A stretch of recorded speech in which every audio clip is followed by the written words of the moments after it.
Do you need to buy a brand new laptop, or is a last generation laptop good enough or even better in some cases? These are both Lenovo Legion 5 Pro laptops. This is the 2023 model. This is the 2022 model.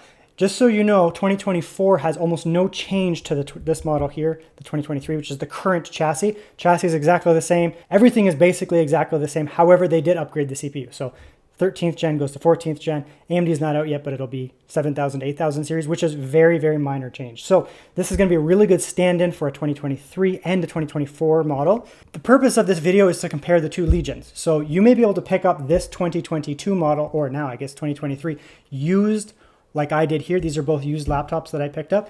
You may be able to pick them up refurbished as well, even sometimes certified refurbished, and you may be able to pick them up new. You can still even get this laptop brand new on many different websites. And a lot of people are at the crossroads saying, do I get 2023? Do I get 2022?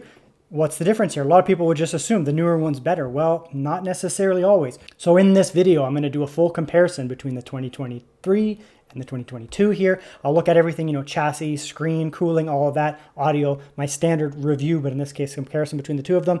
What I'm interested in here though, because the CPUs are relatively similar in performance here, there's a bit of a difference, but they're close. And I think that's an important thing to look at here. Does the last generation CPU still hold up? The other thing is here, this is a 3000 series NVIDIA GPU. This is a 4000 series NVIDIA GPU. Let's jump into it. I have full reviews on this laptop. I daily drove this laptop for a few months when it came out. I have daily driven this laptop for a few months when it came out. I have reviews on both of them, so I have a lot of experience with both of these laptops. I've obviously never owned both of them at the same time, so I'm going to be exploring them at the same time you guys explore it with me. All right, time to look inside the laptop. So I took off the bottom. Neither of these are actually particularly hard or easy to get off. They both have this kind of plastic hingey thing here. So you got to basically use a guitar pick, whatever these are actually called, work your way up, and then there's a little bit of a pinch point on both of them where you just want to get under that plastic.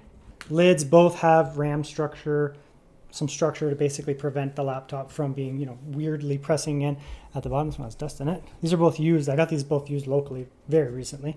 Interestingly, the older laptop is actually in better condition than the newer laptop. So that's another thing to be considerate of, Just because it's a year older doesn't mean it's going to be in worse condition. But that's fine. They're both in pretty good condition. So good ventilation intake there.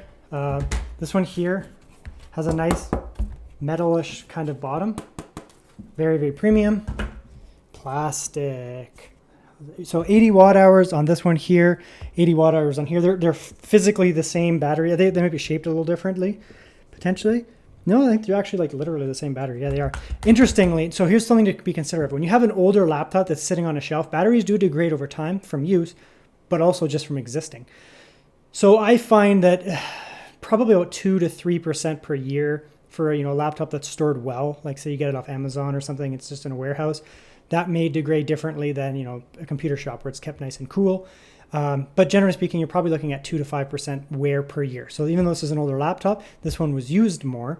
They actually have the same amount of wear. They both have 75 watt hours of remaining battery. So it'll be a perfect battery to battery comparison, even though the chips are way different, but it'll give us a rough idea. Otherwise, they're very, very similar inside. RAM, so you get NVMe here, and then you get Wi-Fi here. NVMe here, Wi-Fi here, second NVMe there, second NVMe there with heat shields. You can take them off. RAM under here, RAM under here. I'm about to pop in that 5600 megahertz RAM that came with it. This is the actual RAM that came with it. So it'll be nice and quick. So this actually runs with faster RAM, 5600 megahertz RAM. This stuff only runs at 4800 megahertz. Even if I put in this fast RAM, it's not going to run at full speed. So this has 4800 megahertz kits in here.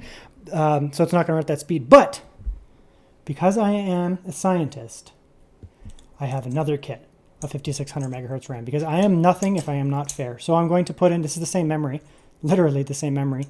These are both Samsung kits of memory. And so these tests can be as close as possible.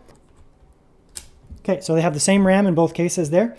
Let's see what else we have going on here. Again, this has Wi-Fi, that's Intel, this has Realtek. If you get the AMD model, you're going to get Realtek. If you get the Intel model of this, you'll get the same Wi-Fi. The cooling system is very similar too. Dual heat pipe here onto the actual CPU, GPU with VRMs and that coming down here to be cooled. VRMs are being cooled down here with the heat pipe. VRMs are being cooled down here with the heat pipe. Single heat pipe out there to do that. This one goes this way, and this one goes this way. Makes no difference.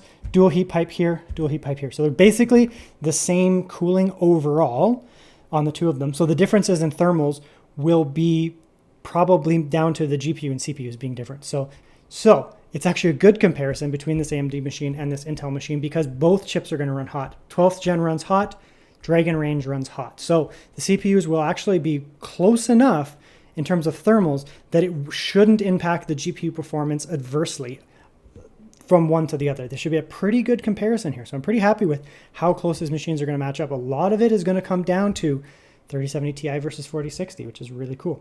And otherwise, they're very, very similar. There is a little bit of a difference in the cooling, though. This guy here uses this more modern technique that Lenovo's been using, where it has this fan blades that come out, and then they basically have a second kickback. You can see there how there's that second one that comes from the other direction down. There is these used like the older model, which is just a fan. They're both very good fans. I think these run, I don't know if they run cooler, but they definitely run a little bit quieter, I think. I'm not sure if that's just a noise reduction thing. This one moves a lot of air, so they may actually move the same amount of air overall, but I think it's just a little quieter. But that's the internals there. Very, very similar laptops. So let's look at the other aspects of the laptops now. Here's the difference in those memories, just as I was mentioning before. These have the same RAM now. Both of them have 5600 megahertz RAM. Neither of them run at 5600 megahertz. This one runs at 5200 megahertz, 4800 megahertz. But this RAM does run slower. So that's just something to be aware of as well, because it's going to impact performance. That the older stuff doesn't support the faster RAM, 6000 series AMD, and 12th gen Intel. So whichever you get, AMD or Intel, it's going to run at 4800 megahertz. AMD and Intel for this generation are going to run at 5200 megahertz, so slightly faster RAM. Okay, let's check the weight of the laptops. They have the same charger, by the way. So about 2,500 grams. Actually, this one's heavier. Just make sure. Yeah, it is ever so slightly heavier. Alrighty, so there's definitely some differences in terms of the chassis. Now, you can get basically the same screens on both of them. This one here there's a 300 nit screen and there's a 500 nit screen, 1600p. This one here, I think it only has a 500 nit screen. Unfortunately, I don't have the better screen on this one here. So we'll come in here and you'll see what I mean. They're both 1600p. They both have really good colors. I think it's 100% sRGB on both. So they're gonna have really good colors. 165 hertz. Oh, that's wrong. 165 hertz.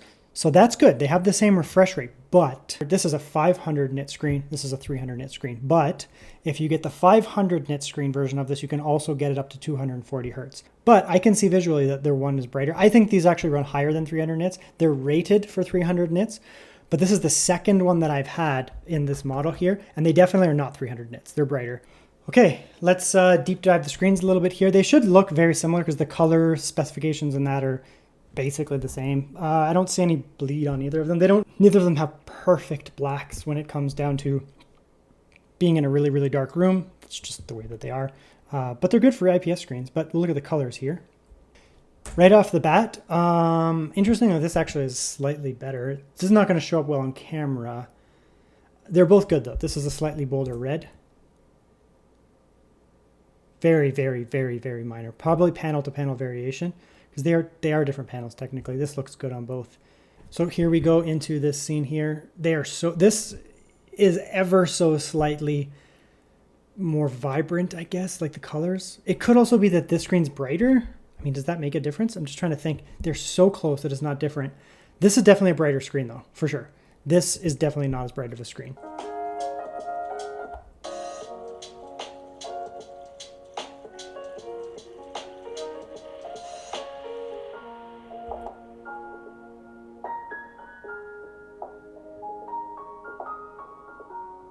Okay, so the speakers are the same. I think this one is tuned better just by like the whatever built-in software.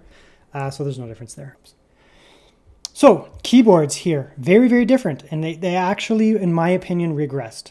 So the Legion 5 here, they have the same layout. You can see here the keys look relatively the same. They both do have RGB. That one I just accidentally turned off.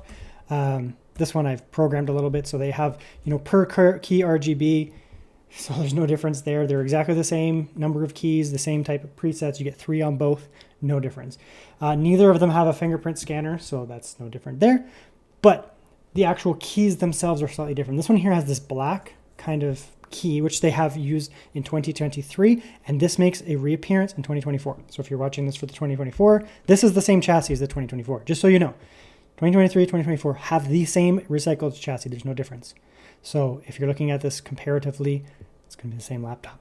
I don't like these black keys because, for one thing, they're very bad for showing fingerprints. I don't have greasy fingers. I actually have dry hands, if anything, like pretty dry. And these things are always nasty. Like, they just look so gross all the time. Whereas this shiny metallic here doesn't show fingerprints at all. And it feels better. This has like a kind of a plasticky keycap texture to it. I don't know, I just don't like the keycap texture of that. Whereas this is this nice smooth. If you're looking at, you can very easy to identify when you look on their website and you see which one you get. The black keyboard here is kind of what they're doing now. Unfortunately, 2023, and it looks like every laptop in 2024 has these black keys. I don't like it, Lenovo. They're very bad for fingerprints. They don't feel as nice. Go back to this. That's that. Chassis wise is gonna be personal preference. This is a light gray. This is a dark gray. That's your preference. It doesn't really matter. This one sits a tiny little bit higher, like ever so slightly. You can see just probably a millimeter on the front here and towards the back about a millimeter there to accommodate slightly more cooling maybe or something. I don't know. It doesn't really make a huge difference. You can see it at the top there, how much taller they are. Trackpad, smooth plastic, same type of click. This one's better. This one's fine. I like both of them. Same hinge style and everything too. So there's not a lot of difference. The primary difference here is the color of the design, this one being slightly thicker, and the keycaps that I don't like as much. So the actual look of the laptop is a little bit different here too. This one, they're both used. This one here has a little bit more wear and tear. There's a couple dings there and a little bit of a ding along there, unfortunately. But generally speaking, they're not more or less prone to degradation. You can see here this laptop is a tiny little bit thicker at the front there, approximately 1 millimeter, and at the back there, actually probably more than a millimeter at the back there, just a tiny little bit more. This one here has a lighter metallic. This one here is a darker metallic. I prefer this, but that is 100% personal preference. This one here does have this stupid plastic ring thing here that I wish was metal. I just don't like it, but it does beat out the little jet engine plastic. I'm very happy that they got rid of this plastic bum here. I didn't like this at all. I didn't like this plastic at all. It just shouldn't be on there. It's thermal paste there. That's just personal preference there. I don't like it, but you know, whatever. Maybe some people like the Gundam jet engine. I do not. So you can see here, I mean, you get the same type of design language, vent out, vent out, vent out, vent out. RJ45 Ethernet, USB-C on both of them. They do both support power delivery, so you can use Lenovo chargers here and, you know, get 100 watts over USB-C. I think you can get 140 watts if you use their proprietary USB-C. HDMI out, USB-C, USB-C. Always on, always on. So they're basically exactly the same, other than look. Right, this one has a little bit more of a sleek look. This one here has a Gundam bum. Ports on the sides are different though. This one has dual USB-C versus USB-C and A. I'm going to prefer the USB-C, obviously double USB-C. Thunderbolt here, no Thunderbolt here. This is AMD though. Not really an excuse because AMD does have USB 4. Back on the right side, again, we have another USB-A. So I already have my legacy port here. So this one here has an extra USB-C. This one here has a section USB-A. I'll take more C, but again, so minor. It's really going to come down to you. Now here is something that I want to talk about a little bit here. So here we are in Baldur's Gate, in the city of Baldur's Gate, which is a very demanding CPU GPU area. And you can see here the 3070 is pulling a ton of watts. It's awesome. You know, 125 watts. Good performance here. The performance is not that relevant for this part here because I'm going to do full game by game rundown later. But I want to show you something here. So the GPU is pulling 125-ish watts. It'll go up and down, whatever. CPU's around 65, 50, whatever. You get an idea there. So you can see that there. Frame rate's good, right? 80 or so, 75 when we drop, but we're sitting at about 85 on average, go like that. So now we're going to drop down to balance mode. Okay, we'll get a drop here, but it won't be crazy. Wattage on the GPU is down. We actually dropped a fair bit, like 35, but we're still getting good watts. A 3070 Ti at 100 watts is still a respectable GPU. Right? CPU is actually down a little bit, not a ton, but it's down a little bit there. We did lose some performance, but it's not staggering. But now let's go into silent mode. And we enter slideshow, right? The CPU is a bit starved, 25 watts, but it should be fine. The GPU now is dropped down to around 40 watts or so, and it just can't, right? So this is where things take a turn for the 3070, 3080, 3060, whatever. 3000 series uplift to 4000 series is not staggering, especially around the, you know, the 60s and 70 tier GPUs. But there is a big difference when it comes down to how these perform at lower wattages. So we can just get a baseline here with this GPU here at 40 watts. I mean, it's unplayable. So the first game that I tested here was Baldur's Gate 3. And there's a couple different things I want to point out here. The first thing is here on the left, I tested it in performance mode, balance mode, and silent mode. So I did all 3 different modes. The settings aren't super important, but I just wanted to let you guys know they are basically on the left. Here's where it gets interesting. So we can see here that between the 2 cards, so we have the 3070 on the left and the 4060 on the right. The 3070 Ti at performance mode gets about the same average between the 2. 3070 Ti versus the 4060, it's about the same average overall. The lows are a little bit better on the 3070. You can see there, 3070 Ti does pull ahead in the lows there. It does, however, use higher watts, so 124 watts to get there versus 106 watts on the GPU. CPU is basically the same. So, 60 watts versus 58 watts, basically the same. As we go down the performance mode, so we move down to balance modes, it's kind of the same type picture there. And here's where things get really interesting for the 4060. However, while it is slightly lower and higher performance modes in terms of the lows, when you throw this thing into silent mode, the 3070 Ti absolutely just falls off. So you can see here on silent mode, we're getting 18 average on the 3070 Ti, 13 for the 1% lows, and 8 for the 0.1% lows versus 60, 40, and 27. So you can see here, if you look at that as you go down the performance modes on the 3070 Ti, it basically, when you hit silent mode, it basically starves and the game is completely unplayable, whereas the 4060 is still completely playable. I mean, you just lose basically scaling in terms of performance there. And there's basically at the same watt, so that's 45 watts on the GPU and 25 on the CPU. Versus 47 and 25. So that's what I was pointing out before, and I do this in a lot of my videos where, the 4000 series may not have a gigantic uplift in performance over the previous generation.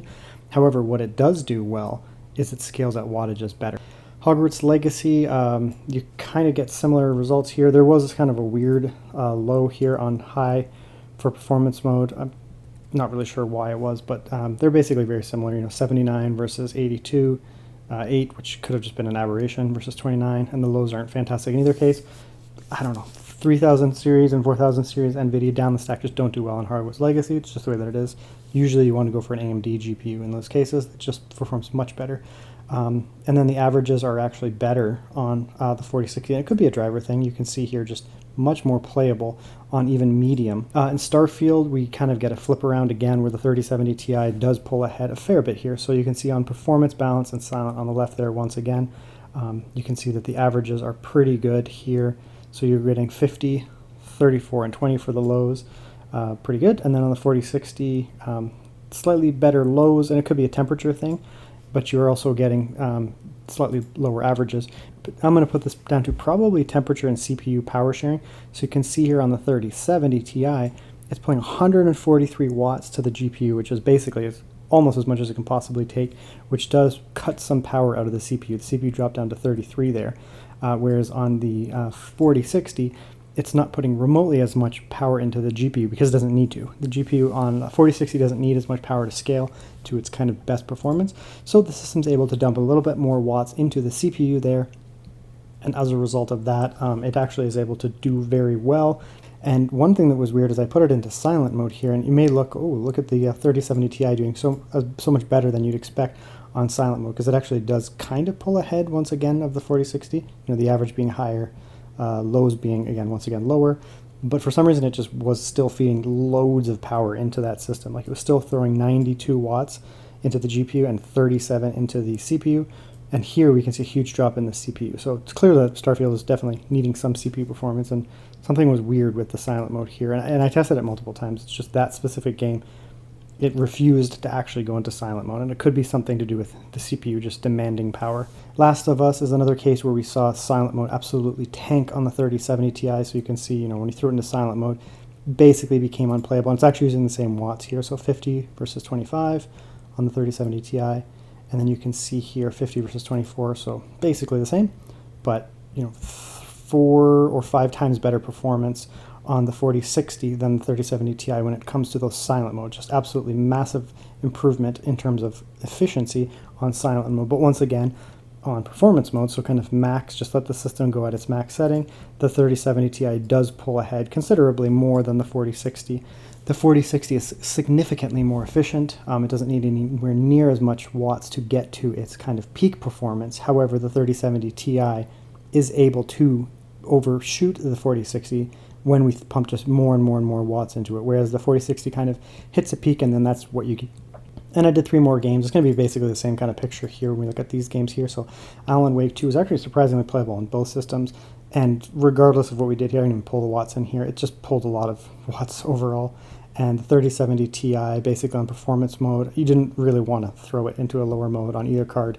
Just didn't like it because the game was very hard to run. So 60, 46, and 39, pretty good. And then, the 4060 was just behind that. So good in both cases, but the 3070 Ti, pulling in more watts, just did better overall. And then on Ratchet and Clank, once again, we had another weird case where the silent mode just refused to go into silent mode, basically. So, you can see here that across the 3070 Ti, the performance is basically the same. Across all 3 modes, performance, balance, and silent, performance almost identical all the way across. And it was just fiddling around with the wattages there. It didn't really do much. And it was slightly faster at silent mode, obviously, because, it didn't really go into silent mode. It just kept ripping. Whereas the 4060 did massively decrease its watts down to 50 and 24 and remained very playable, but it did see a performance drop. So basically on Ratchet and Clank, on performance mode and balance mode, they're very similar, I would say, almost identical in terms of performance. Again, the 4060 getting there with less watts. Resident Evil 4 is our last game here, and this is another case where the silent mode did work, once again.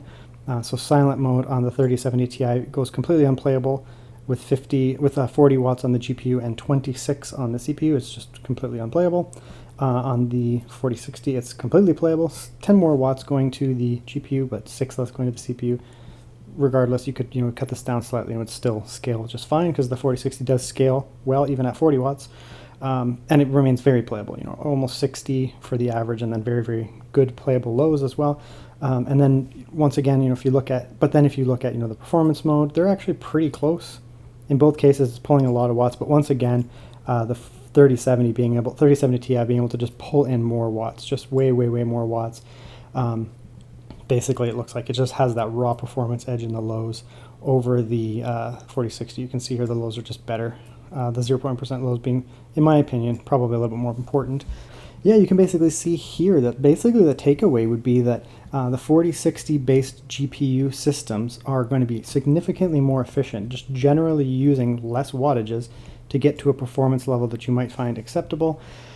But if you are able to, and you're fine with just absolutely pouring and dumping watts into a 3070 Ti, it does pull ahead. In most cases, there's a few fringe cases where, I think it gets a little bit too warm, like in Starfield, but in most cases, on max performance mode, the 3070 Ti is just more powerful.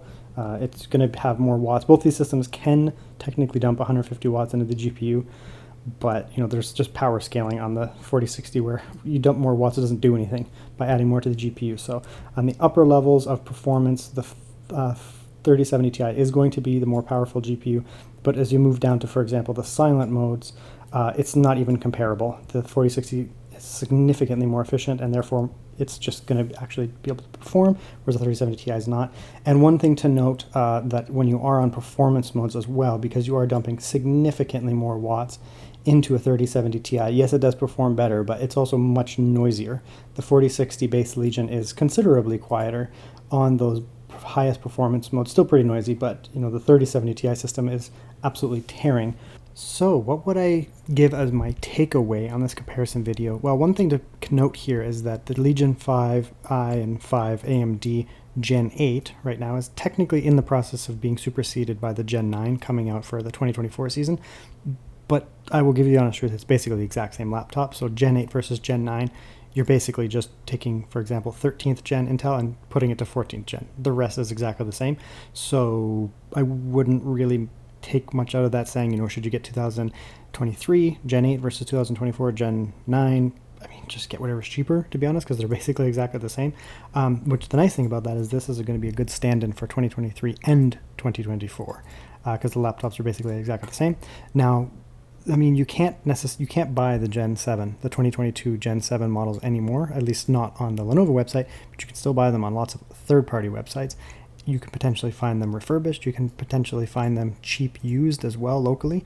And the question here is going to be then, should you get the Gen 7 or should you get Gen 8/Gen 9? Well, it's going to come down to pricing. I actually got both of these laptops for essentially the exact same price. This was $1,000 locally. This was $1,100 Canadian locally. At that point, I would definitely take, for me, I would take the 4060, or if it was a 4070, I would take that model specifically. But I prefer the advantages of the 4060 and the 4070, whichever one you get, because the 4060, 4070, apparently has a 4050. I probably wouldn't buy that, but 4060, 4070, they're just more efficient. Yes, potentially the 3070 Ti here can outperform a 4060. It'd probably be about the same performance as a 4070, but in both cases, the 4070 and the 4060 are just so much more power efficient that you're going to get a cooler system, and you're also going to get a quieter system. You're going to be able to do things like game in silent mode over USB-C. I'm actually using this laptop on the right here, the AMD version of it at least, on the right here, and I game on silent mode over USB-C power. I don't even use my Legion plug like 95% of the time. I almost never use it. I just have a 100-watt USB-C charger. I plug it in, and I'm able to get it in silent mode, because you can see those wattages that we got earlier over here. I mean, if you're going to be at 100 watts on silent mode, you can see here you're not using 100 watts. Like, system power is going to be below 100 watts, so I'm actually able to charge over USB-C, whereas the other Legions from the previous years, there's no way. Like, you go like that, or you throw it in silent mode, it just doesn't work. So that's one consideration there. So really, it's going to come down to pricing. If you can get a 2022 Gen 7 Legion 5 Pro or Legion 5i Pro for, let's say, a considerable discount and good quality, I think it's still fantastic. You're going to get similar raw performance to the 2023 and 2024 models over here, and it's not a major compromise anywhere. It's not like you're getting a crappy screen or a crappy chassis or anything like that. It's still going to be fantastic. It's just going to run a little bit warmer. That's the biggest thing, but the raw performance at kind of a max is going to be close enough that I don't think it would be a turnoff for me whatsoever. The main consideration here, though, is now we're moving into these Gen 8 laptops becoming end of life, because they're being replaced by Gen 9 right now, right?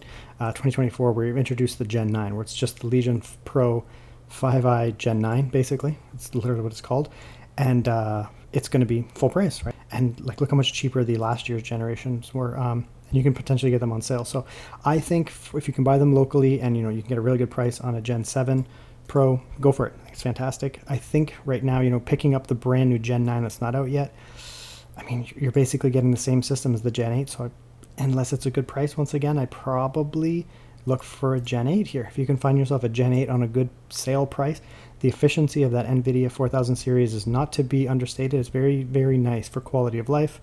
And you can potentially get one of these ones at a good price, because now we're moving into Gen 9, which is going to be, replacing this. And these are going end of life. So